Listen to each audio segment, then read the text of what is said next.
আমার কাজের মেয়েটি আমাকে প্রতিদিন বলতো, ডাক্তার মেম সাহেব নাইট শিফট করবেন না, আপনার ভাগ্যের শাস্তি আমাকেও পেতে হয়। আমি তার কথা বুঝতে পারিনি।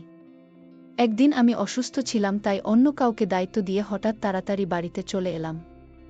আমার রুম থেকে চিৎকারের আওয়াজ আসছিল। রুমের দরজা খুলে সামনের দৃশ্য দেখে আমি চমকে উঠলাম, কারণ রুমে কাজের মেয়েটির সাথে আমার স্বামী। এবার আসল ঘটনাটি বলি। হ্যালো বন্ধুরা, কেমন আছো তোমরা সবাই? আমি তোমাদের সবার প্রিয় প্রিয়া আপু, তোমাদের জন্য নিয়ে এলাম একটা নতুন গল্প। আজকের গল্পটা শুনলে তোমাদের 100% হাত নাড়াতে হবে। প্রতিদিন নিয়মিত ঘোপাগপির গল্প পাওয়ার জন্য আর আমার সাথে কথা বলতে চাইলে আমার চ্যানেলটি সাবস্ক্রাইব করে নোটিফিকেশন বেলটি অল করে রাখুন। তো গল্পটি শুরু করা যাক। কিছু দিন থেকে দেখছি যে কাজের মেয়েটি বারবার আমার কাছে আসতো এবং কিছু না বলে ফিরে যেত। সে হয়তো আমাকে কিছু বলতে চায়। 4-5 দিন এমন করতে দেখে একদিন আমি তাকে জিজ্ঞেস করলাম, কলি, সব কিছু ঠিক আছে? তুমি কি আমাকে কিছু বলতে চাও? আমি ভেবেছিলাম যে তারা হয়তো টাকার প্রয়োজন, কারণ গরিব মানুষের তো এটাই সমস্যা, সবসময় তাদের টাকার প্রয়োজন হয়।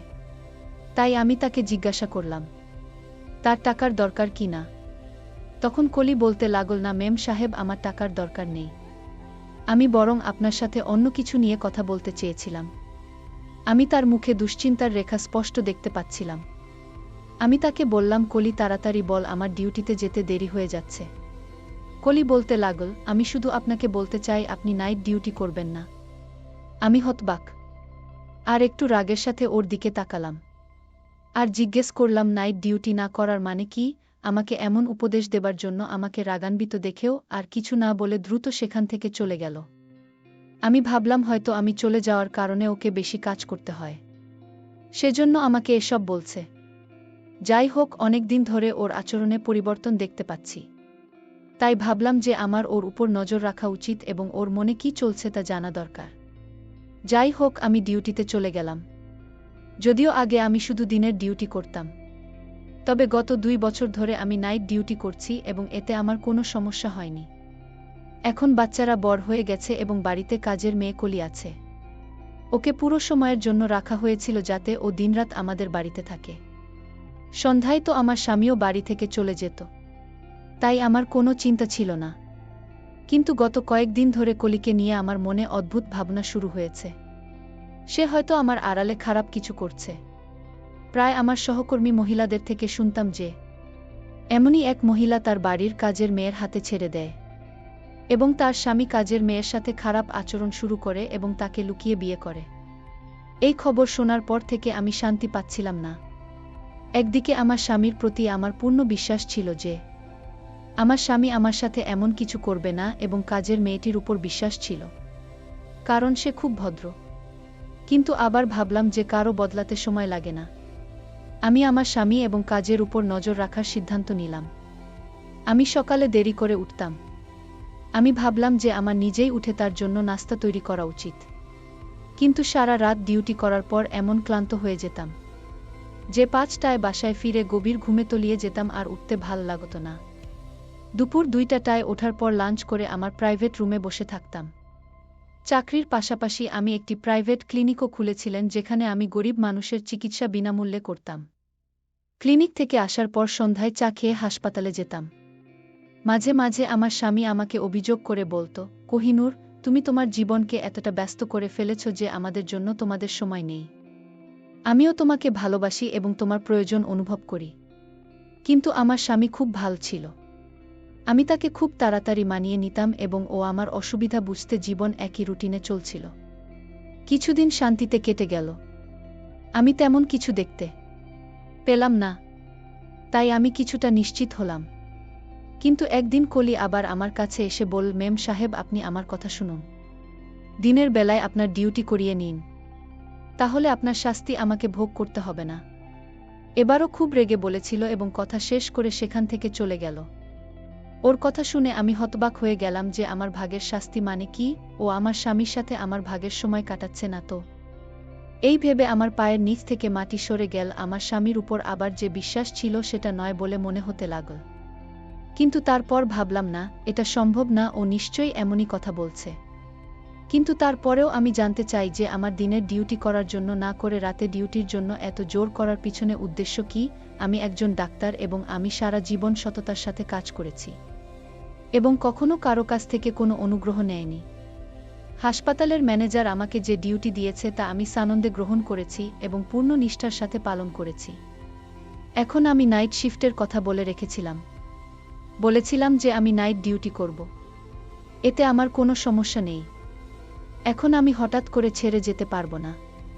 তাহলে আমার নাম খারাপ হয়ে যাবে। এত বছর ধরে আমি কঠোর পরিশ্রম করেছি এবং কখনো কথার খেলাপ করিনি। পুরো স্টাফদের আমার উপর অনেক আস্থা ছিল। কিন্তু এভাবে আমি আমার সংসারটা নষ্ট করতে চাই না। তাই ভাবলাম কিছু করা দরকার। কোহলি গত 1 বছর ধরে আমার বাড়িতে কাজ করছে। এতদিনে না ওর বিরুদ্ধে আমার বিরুদ্ধে ওর কোনো অভিযোগ ছিল না। একজন বিধবা যার 2-3টি সন্তান আছে এবং তাদের ভরণপোষণের জন্য আমার বাড়িতে কাজ করত। আমি চাকরির প্রথম দিনই তাকে বলেছিলাম যে তোমাকে এখানে 24 ঘন্টা থাকতে হবে। ওই সন্তানের নিয়ে কোনো চিন্তা ছিল না, কারণ ওর সন্তানের দেখাশোনা করার জন্য ওর বাবা মা ছিল এবং তারা গ্রামে থাকতেন, ও একাই আমাদের বাড়িতে থাকত। ওরা বেতন পেত, তা ওর গ্রামে পাঠিয়ে দিত। যদিও আমি ওকে অনেকবার বলেছিলাম যে তুমি চাইলে তোমার সন্তানদের এখানে নিয়ে আসতে পারো। তুমি যেখানেই থাকো তোমার সন্তানরাও সেখানে থাকবে। কিন্তু কেন জানি না ও রাজি ছিল না। ওর সাথে সময়টা ভালোই যাচ্ছিল, আজ পর্যন্ত কখনো কারো বিরুদ্ধে অভিযোগ করেনি। কিন্তু এখন গত কয়েকদিন ধরে খেয়াল করছি ওর আচরণ অদ্ভুত হয়ে গেছে। প্রতিবারই ওরা আমাকে একই কথা বলতে থাক, মেম সাহেব দিনের বেলা আপনার ডিউটি নিয়ে নিন আর রাতে বাসায় থাকুন। আমি কিছুই বুঝতে পারছি না রাতে বাসায় কি এমন হয় যার কারণে ও এত ঘাবড়ে যায়। এবং আমাকে এ কথা বলে একদিন এমন হয় যে আমি ডিউটিতে ছিলাম, এমন সময় হঠাৎ একজন নার্স আমার কাছে এসে বলল যে অনেক দূর থেকে একজন মহিলা আপনার সাথে দেখা করতে এসেছে। আমি জিজ্ঞাসা করলাম সে কি রোগী, কারণ এই সময় আমার ডিউটি ছিল। তখন সে বলল না, তিনি আপনার কোনো আত্মীয়। এই সময় আমার কোনো আত্মীয় আমার সাথে দেখা করতে ডিউটিতে আসতে পারে। ভাবতে ভাবতে বের হলাম। বাইরে গিয়ে দেখি একজন অচেনা মহিলা দাঁড়িয়ে আছে। আমি বিরক্ত সাথে তার দিকে তাকিয়ে জিজ্ঞেস করলাম, কে আপনি এবং আমার সাথে দেখা করতে চাইছেন কেন? তুমি কি ডাক্তার নিপুণ? আমি বললাম, হ্যাঁ আমি ডাক্তার নিপুণ। আমার কথা শুনে সে হঠাৎ তার মোবাইলের ক্যামেরা বের করে আমার ছবি ক্লিক করে হঠাৎ পালিয়ে গেল। আমি কয়েক সেকেন্ডের জন্য বুঝতে পারিনি কি হলো ব্যাপারটা, এবং যখন বুঝতে পারলাম তখন সে আমার থেকে দূরে পালিয়ে গেছে। আমি তার পিছনে জোরে দৌড়ালাম যাতে তাকে জিজ্ঞেস করতে পারি কেন সে আমার ছবি তুলছে এবং সে কে, কিন্তু সে খুব দ্রুত ছুটতে ছুটতে আমার নাগালের বাইরে চলে গিয়েছিল। আমি ফিরে এসে ভাবতে লাগলাম, এবং ভগবান, আমার সাথে এসব কি হচ্ছে? কে এই মহিলা? তার কেন এখানে এসেছি? লোকে জানে আমার কিছু একটা গড়বড় মনে হচ্ছে, যেন খারাপ কিছু হতে চলেছে। আমার ষষ্ঠ এনজিও বারবার আমাকে সংকেত দিচ্ছিল যে সম্ভবত আমার জীবনে কিছু খারাপ ঘটনা ঘটতে চলেছে। আমি এটা জানতাম যে আমি আমার ফ্যামিলি, কারণ রাতে ডিউটি করে খুব ক্লান্ত হয়ে পড়তাম আর সকালে দেরি করে ঘুম থেকে উঠতাম। আমি যখন ঘুম থেকে উঠি তখন আমার স্বামী অফিসে চলে গেছে এবং রাতে যখন আমি ডিউটিতে যাই তখনও সে অফিস থেকে আসে না। অদ্ভুত জীবন হয়ে গেছে অনেক দিন। আমার স্বামীর সাথে কথা হচ্ছিল না। আমি এটা অনুভব করতে পেরে সাথে সাথে মোবাইল বের করে আমার স্বামীকে কল করলাম। ভাবলাম অন্তত ফোনে কথা বলি, কিন্তু সে আমার ফোন ধরছে না। তখন আমি তার অফিসের নম্বরে কল করি এবং তার কলিগ আমাকে বলেন যে তিনি গত কয়েকদিন ধরে অফিসে আসছেন না। তার কথা শুনে আমি অবাক হয়ে গিয়েছি, সে অফিসে যাচ্ছে না। এই বিষয়ে আমার কোনো ধারণাই ছিল না। কিন্তু আশ্চর্যের বিষয় হলো যে প্রতিদিন অফিসের জন্য বাড়ি থেকে বের হতেন। তাহলে তিনি অফিসের নাম করে কোথায় যেতে পারেন? পরের দিন ছুটি নেওয়ার কথা ভাবলাম।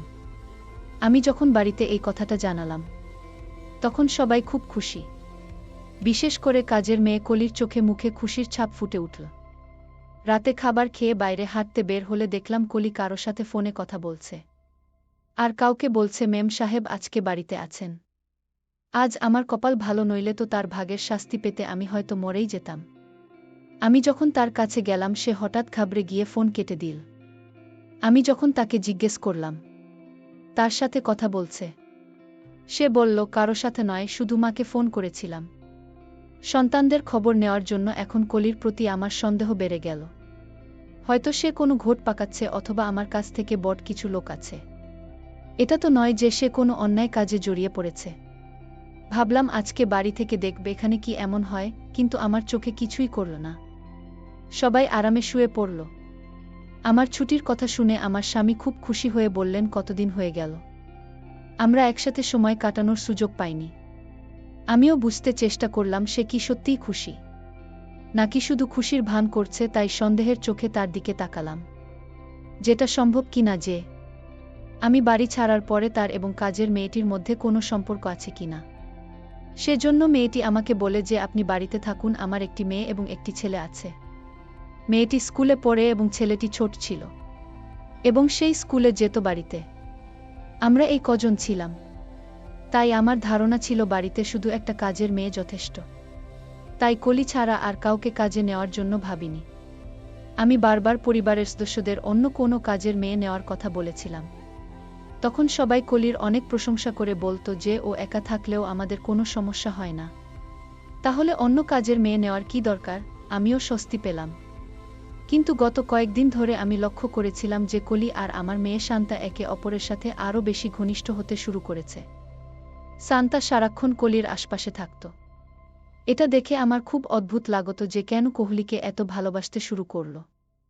আমি এটাও দেখছিলাম যে শান্তা আকিবের কাছাকাছি যাওয়ার চেষ্টা করত, কলিকে কাছে পাওয়ার চেষ্টা করত, কিন্তু কলি তার কাছ থেকে পালিয়ে বেড়াত। সেদিন আমি সারাদিন এবং সারারাত বাড়িতে থেকে দেখেছি। এমনকি হাসপাতালেও যায়নি এবং ক্লিনিকে বসে নিশান তাকে কোলের কাছে যাওয়ার চেষ্টা ছাড়া কিছু অস্বাভাবিক মনে হয়নি। কিন্তু আমি এই বিষয়টিকে উপেক্ষা করেছি, কারণ আমি বাড়িতে থাকি না, শুধু কলি বাড়িতে থাকি, তাই সে হয়তো কলির সাথে মিলেমিশে থাকে। কিন্তু সে রকম কিছুই ছিল না। আমি এখন ভিতরে গেলাম যে কলির এই নাটক কবে শেষ হবে কে জানে। আমি আমার রুটিন অনুযায়ী পরের দিন আবার নাইট ডিউটি শুরু করলাম। দুদিন পরে আমি খুব ভোরে উঠলাম, কারণ সন্ধ্যায় আমার এক বান্ধবীর বিয়েতে যেতে হবে। তাই আমি তার জন্য একটি উপহার নেওয়ার কথা ভেবে বাজারে গেলাম। সেখানে আমাকে এক জায়গায় দাঁড়াতে হয়েছিল, কারণ সামনে দৃশ্যটি আমাকে অবাক করেছিল। কারণ আমার স্বামী হাসপাতালের ভিতরে যাচ্ছিল। কেন ওকে হাসপাতালে যেতে হবে? ও একেবারে ঠিক আছে, ওর কোনো সমস্যা নেই। আমিও তাকে অনুসরণ করে হাসপাতালে গেলাম। দেখলাম সে রুমের ভেতরে চলে গেল। আমি জানালায় উকি দিয়ে দেখলাম সে মহিলাকে টাকা দিচ্ছিল, তাকে আমি চিনতে পারিনি, কারণ তার পিতা আমার দিকে ছিল। মহিলাকে টাকা দিয়ে আমার স্বামী দ্রুত বেরিয়ে গেল। এরপর মহিলাটি কাউকে ডাকা এবং কিছুক্ষণ পর যে মহিলাটি এল তাকে দেখে আমি চোখের পলক ফেলতে ভুলে গিয়েছি সেই মহিলাটি আর কেউ নয়, আমার কাজের মেয়ে কলি। মহিলাটি ক্লিকে কিছু টাকা দিন। কলি তাকে ধন্যবাদ জানিয়ে সেখান থেকে চলে গেলে আমি বুঝতে পারছি না এসব কি হচ্ছে। আমার স্বামী প্রথমে এক অজানা মহিলাকে টাকা দিল, তারপর সেই অজানা মহিলাটি আমার স্বামীর দেওয়া টাকা থেকে কিছুটা কাকলিকে দিন। অবশেষে মহিলাটি যখন আমার দিকে মুখ ঘোরালো, আমি স্তব্ধ হয়ে গেলাম। আমি কিভাবে সেই মহিলাকে বলতে পারি এতদিন পার হওয়ার পরেও তার মুক্তি আমার মনের মধ্যে আঁকা হয়েছিল।